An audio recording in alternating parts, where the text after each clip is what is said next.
எல்லா சாலையும் அகலப்படுத்தி நாங்கள் தான் போறோம். கோவை மக்களுக்கு எதுவும் செய்யாத திமுக செந்தில் பாலாஜி மூலமா தில்லுமுள்ளு செஞ்சு ஜெயிக்க நினைக்கிறாங்க. ஆனா களப்பணி மூலமா கமிட்டி கூட்டம் பொதுக்கூட்டங்கள் நடத்தி விரட்டி விரட்டி வெளுக்குறாங்க அதிமுக. கோவையில திமுகவுக்கு எம்எல்ஏக்களே இல்லாததால திருதிருன்னு முழிக்குது திமுக. இந்த நிலையில அதிமுக ஆட்சியில கோவைக்கு 50 ஆண்டுகால வளர்ச்சி திட்டங்களை கொண்டு வந்தோம். இது போல ஏதாவது ஒரு திட்டத்தையாவது திமுகவால சொல்ல முடியுமான்னு சரமாரியா கேள்வி கேட்டிருக்காரு எஸ்பி வேலுமணி. பார்த்து பார்த்து ஒரு பெரிய பெரிய வாய்ப்பு எடுத்து நாங்க அமைச்சராக இருக்கும்போது எடப்பாடி முதலமைச்சராக அம்மா இருந்தாங்க, சந்திச்சு கேட்கக்கூடிய வாய்ப்புகள் இருந்தது. தேவையானது போல கொண்டு வந்தோம். 4.5 வருஷம், இன்னைக்கு 5 வருஷம் முடி போகுது.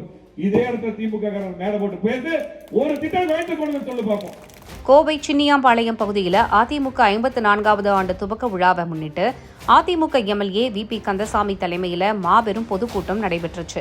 இந்த நிகழ்ச்சியில முன்னாள் அமைச்சர் எஸ்பி வேலுமணி கலந்துகிட்டு ஏழை எளிய மக்களுக்கு வீட்டு உபகரண பொருட்கள் உட்பட பல்வேறு நலத்திட்ட உதவிகளை வழங்கி சிறப்புரையாற்றினார்.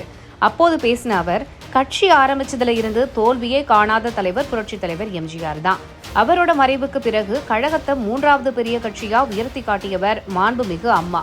அம்மா கொண்டு வந்த திட்டங்களான தாலிக்கு தங்கம், மடிக்கணினி, மினி கிளினிக் இதெல்லாம் ரத்து செஞ்சதுதான் திமுகவோட சாதனைன்னு விமர்சனம் செஞ்சிருக்காரு. கோவை மாவட்டத்துல அதிமுக ஆட்சியில தான் சாலைகள், பாலங்கள், கூட்டு குடிநீர் திட்டம், அரசு மருத்துவமனை விரிவாக்கம், மாவட்ட ஆட்சியர் அலுவலகம்னு பார்த்து 50 ஆண்டுகால வளர்ச்சி திட்டங்களை கொண்டு வந்தோம்னு பெருமிதத்தோட சொல்லியிருக்காரு. கோவை மாவட்டத்தில் 50 ஆண்டு இல்லாத வளர்ச்சியை கொடுத்தது நாங்க அதிமுக எடப்பாடியார் அம்மா. எங்க பார்த்தா சாலைகள், பாலங்கள், கூட்டு குடிநீர் திட்டம் கோயம்புத்தூர்ல மட்டும் இருக்கின்ற சாலை, முக்கிய சாலை Avinashi road, Trichy road, Pollachi road, Palakkad main road, அதே போல Sakthi road, Mettupalaya road, Thondamuthur road, Thiruvani road, இதுதான் முக்கியமான ரோடு. எல்லா சாலையும் அகலப்படுத்தி நாங்க தான் போறோம். அது மட்டும் இல்லாம விளம்பரத்தை மட்டுமே நம்பி ஆட்சி செய்யற ஸ்டாலின் இப்படி அதிமுக மாதிரி எந்த ஒரு திட்டத்தையும் கொண்டு வரலன்னு சொல்லி இருக்காரு. எதுவுமே செய்யல, விளம்பரத்தில் மட்டும் இந்த ஆட்சி போயிட்டு இருக்குது. எந்த திட்டம் செய்யாமல் விளம்பரத்தில் மட்டும் இந்த ஆட்சி போயிட்டு இருக்கு. ஆகவே கோவை மாவட்ட மக்கள் தெளிவா இருப்பாங்க. கண்டிப்பாக தேர்தல் வந்துருச்சு. இந்த சூலூர் சட்டமன்ற தொகுதியிலே எடப்பாடியார் அவர்கள் யாரை வேட்பாளராக நிறுத்தினாலும் 1 லட்சம் வாக்கு தேர்தலை வெற்றி பெற செய்ய வேண்டும் என்று அன்போடு கேட்டு, அப்பதான் விசைத்தறியாளருக்கும் விடிவு காலம், கோவை மாவட்ட மக்களுக்கு விடிவு காலம். மீண்டும் எடப்பாடியார் முதலமைச்சர் வருவார்.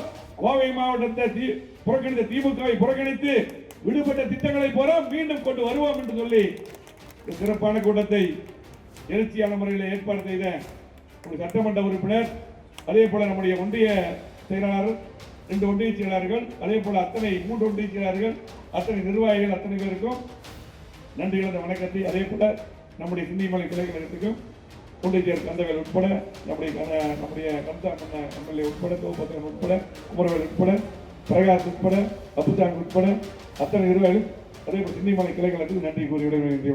அரசியல்ல உண்மையா என்னதான் நடக்குது தெரிஞ்சுக்க நாளை நமதே சேனலை சப்ஸ்கிரைப் பண்ணுங்க.